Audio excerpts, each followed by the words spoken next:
Overnight, a massive logjam at Chicago's O'Hare Airport. Passengers arriving from Europe waiting several hours to undergo advanced COVID-19 screenings. About 4 hours. About 4 hours. Standing in lines forever. Very crowded, which is not ideal considering what this contagion is. Travelers packed together, creating mass gatherings, exactly what health officials do not want. Testing for everyone else is ramping up, but not nearly ready to meet the demand. Are you here to get tested? At this drive-through testing station in Colorado, enormous lines. In New Rochelle, New York, drivers screened before they could enter. Across the country, every state except West Virginia is reporting infections, almost 3,000 cases nationwide and at least 60 dead. Concerned hospitals are canceling elective surgeries. There are now 64. Georgia's governor has called out the National Guard, and the state is pushing its primary voting to mid-May. Overnight, officials in the city of Hoboken, New Jersey, announcing a nighttime curfew that will begin tomorrow. And a third NBA player has tested positive for coronavirus, Christian Wood from the Detroit Pistons. One person who's been cleared, President Trump. People were asking, did I take the test? Several hours after the president's Saturday news conference, his physician released a statement that his test for coronavirus is negative and that the president is symptom-free. The Trump administration now expanding its European travel ban to the United Kingdom and to Ireland after cases there quadrupled in one day. France ordered shut all non-essential businesses, including restaurants, cafes, even the Eiffel Tower. Spain has gone even further with a nationwide lockdown. And this morning, the Vatican has announced that it will hold Easter services without a congregation. Back in the U.S., North Carolina is the latest state to close its schools. Some 20 million kids in 18 states forced to stay home. That means a lot of high school musicals will never be seen by an audience. Thank you so much. We love you. That's why Broadway actress Laura Benanti invited young actors to tweet her videos of them performing. As we stumble.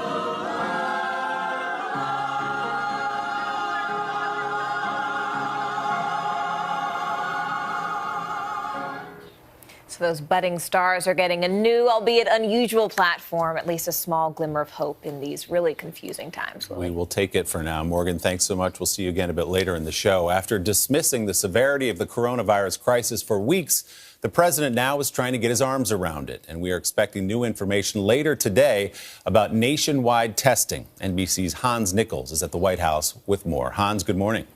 That's right, Willie. Good morning to you. There's another briefing from the task force at the White House today, later today at 5 p.m., but no word on when the Senate will actually vote on that relief measure. But the president was definitive yesterday in the surprise press conference that it would pass.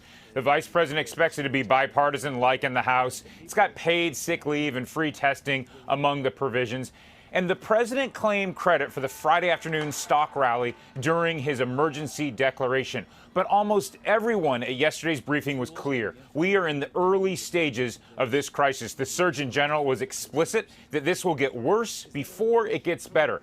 From a financial perspective, Treasury Secretary Mnuchin said that negotiations with Pelosi on more economic stimulus are ongoing. We're only in the second inning of this, in his words. More stimulus will be needed.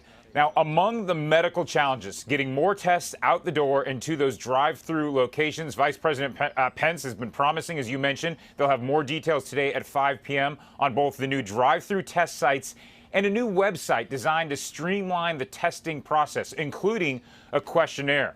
Mr. Pence has said that he hasn't been tested yet, but his office is establishing new protocols for anyone who comes in close proximity to the president or the vice president. And that includes testing everyone's temperature. Happened to reporters yesterday inside and outside the briefing room.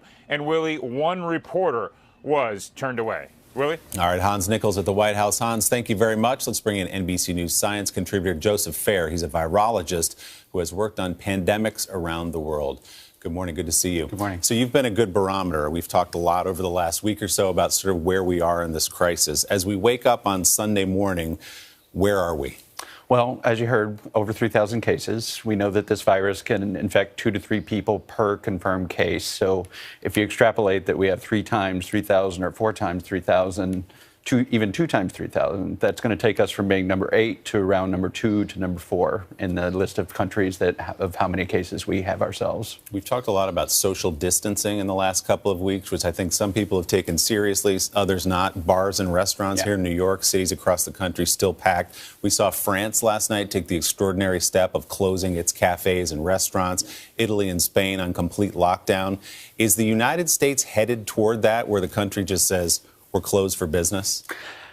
To be perfectly honest, and this is not meant to invoke panic, but I think we are headed towards that state because, frankly, as you said, half the people aren't taking it seriously, half of the people are panicking, and there's a middle ground. We need to be in that middle ground, and we hope that everyone would take it seriously, but as you can see, that's just not happening. So France and Italy and Spain have all had to take those somewhat draconian measures to get people to take it seriously. I mean, I'm thinking St. Patrick's Day is 2 days from right now. The bars obviously are usually packed. Should bars be closed before St. Patrick's Day? Ideally, yes. You know, I wouldn't recommend this in any other time, and I wouldn't recommend it lightly. Personally, I love St. Patrick's Day, and I love to be in a bar on St. Patrick's Day. But at the same time, this is not the time for that. We've got to keep that social distancing and keep those measures in place. Another term we've heard in the last couple of weeks is flattening the curve, which is to say keep this spike down of number of cases. But we can't even begin to know how many cases there are until there's widespread testing. What's the progress report on that? Will we soon have enough tests, as Dr. Anthony Fauci has indicated, that in the next couple of weeks, we hope the people who need to get a test can get one readily? I think we heard 3 to 4 weeks ago that we'd have a million tests in a week, and then we've heard it again, and it's been revised again and again and again.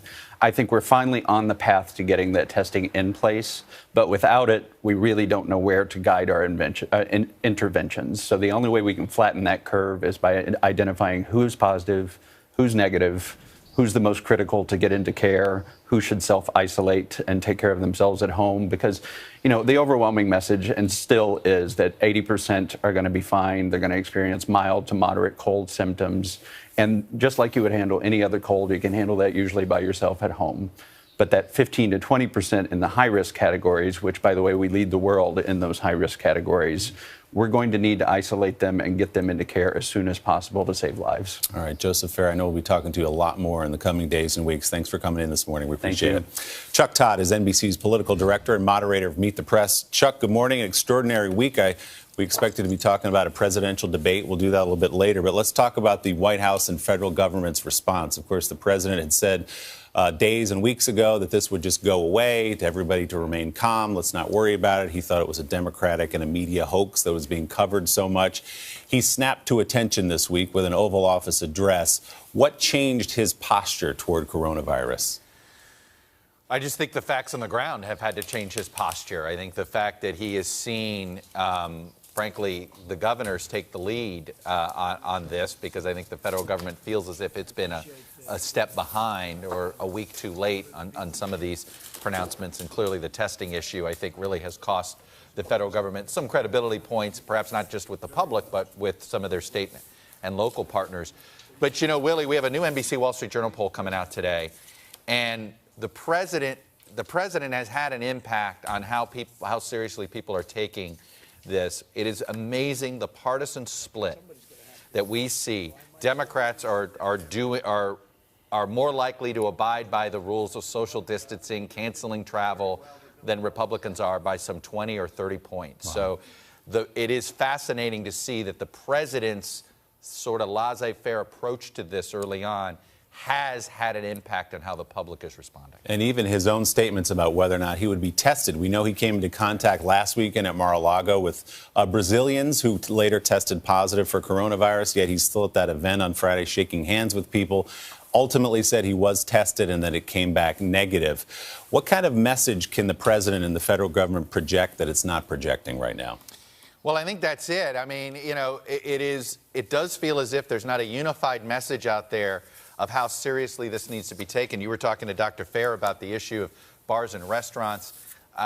There's clearly a concern that the guidelines that the federal government is offering are basically being consumed as, all right, things that you should try to do if it's not too much of an inconvenience. So they're definitely, I think, with the lack of the federal government sort of all hands on deck, imagine what a previous president would be doing when it comes to getting celebrities to help out, famous people to help out. I noticed the governor of Louisiana has Coach O doing a PSA to say, follow the protocol, do this.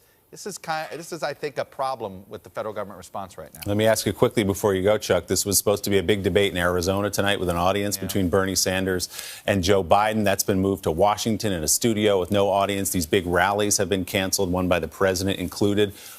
Primaries being postponed across the country. What does the future of this nominating process and this entire election look like? It's about as clear as the future of the NBA season. Yeah. I think the fact is it's in suspended animation. I don't know how Bernie Sanders can effectively go after Joe Biden tonight in a debate. In a normal circumstance, that's what he'd have to do, being in the position he's in. I don't know how he does that. I don't think the Democratic primary electorate, you look at our poll, they're much more concerned about coronavirus right now than anything else.